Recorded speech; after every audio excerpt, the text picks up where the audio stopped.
शाम का समय था। आसमान पर हल्का सा सुनहरा रंग फैला हुआ था।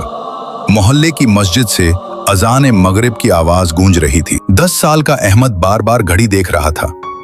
अब्बाजान कितना वक्त हुआ? जरा सब्र करो बेटा, अभी वक्त हो जाएगा। लेकिन मैं भूखा हूँ। बस थोड़ी देर और बेटा, सब्र का फल मीठा होता है। अबू, रमजान क्या होता है? क्या ये सिर्फ भूखा रहने का नाम है? बेटा, रमजान सिर्फ भूखा रहने का नाम नहीं, रमजान एक खास महीना है जो अल्लाह ताला की तरफ से हमें तोहफे में मिला है। तोहफा? मगर इसमें तो हम कुछ खा नहीं सकते। असल तोहफा खाने से ज्यादा कीमती होता है। रमजान हमें सब्र सिखाता है, शुक्र सिखाता है और दूसरों का दर्द समझना सिखाता है। दूसरों का दर्द? हाँ बेटा, जब तुम्हें भूख लगती है तो तुम्हें एहसास होता है कि वो लोग कैसे रहते होंगे जिनके पास खाना नहीं होता।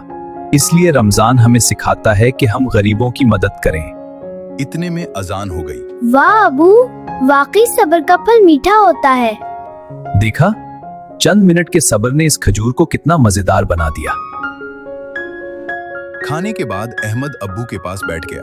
अबू, क्या रमजान में अल्लाह ज्यादा खुश होते हैं? जी हाँ बेटा, रमजान बरकतों का महीना है। इसमें जन्नत के दरवाजे खोल दिए जाते हैं और जहन्नम के दरवाजे बंद कर दिए जाते हैं। शैतान को कैद कर दिया जाता है। फिर तो सब लोग अच्छे बन जाते होंगे।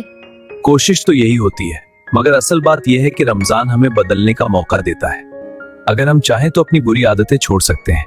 अबू, अगर मैं झूठ बोलना छोड़ दूं तो क्या अल्लाह मुझसे खुश होंगे? बिल्कुल, रमजान हमें सच्चाई, नमाज, कुरान पढ़ने और अच्छे अखलाक की तरफ बुलाता है। और तरावी क्यों पढ़ते हैं? तरावी में हम कुरान सुनते हैं। रमजान ही वो महीना है जिसमें कुरान नाजिल हुआ था, इसलिए इस महीने में कुरान की तिलावत ज्यादा की जाती है। अगले दिन सहरी का समय था। अब्बू ने अहमद को जगाया। बेटा उठो, सहरी का वक्त है। अबू, नींद आ रही है। बेटा, सहरी में बरकत होती है। नबी करीम सल्लल्लाहु अलैहि वसल्लम ने फरमाया कि सहरी क्या करो, इसमें बरकत है। अगर बरकत है तो मैं भी खाऊंगा। सहरी के अल्लाहु बाद फजर की अकबर। नमाज पढ़ी गई। अल्लाहु अकबर। अहमद को थोड़ी नींद आ रही थी, मगर वो खुश था। दोपहर को अहमद खेलते हुए पानी की बोतल की तरफ बढ़ा, फिर अचानक रुक गया। ओ, मैं तो रोजे से हूँ। अबू ठीक कहते हैं, रमजान हमें खुद पर काबू पाना सिखाता है। शाम को अब्बू अहमद को साथ लेकर मोहल्ले में एक गरीब परिवार के घर गए। अबू, हम ये सब क्यों दे रहे हैं? बेटा, जरूरतमंदों की मदद करना हमारा फर्ज है। बेटा, रमजान में सदका और ज़कात देने का बहुत बड़ा अज्र है। जब हम किसी की मदद करते हैं तो अल्लाह हमें उससे कई गुना ज्यादा अता करता है। गरीब बच्चे ये खुशी से तुम राशन सबके देख लिए रहे है थे। बच्चों। अहमद के दिल में अजीब सी खुशी आई। वापसी पर अहमद बोला, अबू, आज मुझे ऐसा लग रहा है जैसे मैंने कोई बहुत बड़ा काम किया है। यही रमजान की असल खुशी है। बेटा, दूसरों को खुश करके जो खुशी मिलती है वो किसी खाने या खिलौने से नहीं मिलती। अबू, मैंने फैसला किया है कि मैं रमजान के बाद भी नमाज नहीं छोड़ूंगा और झूठ नहीं बोलूंगा। बेटा, अगर रमजान के बाद भी हमारी अच्छी आदतें जारी रहें तो समझो हमारा रमजान कामयाब हो गया।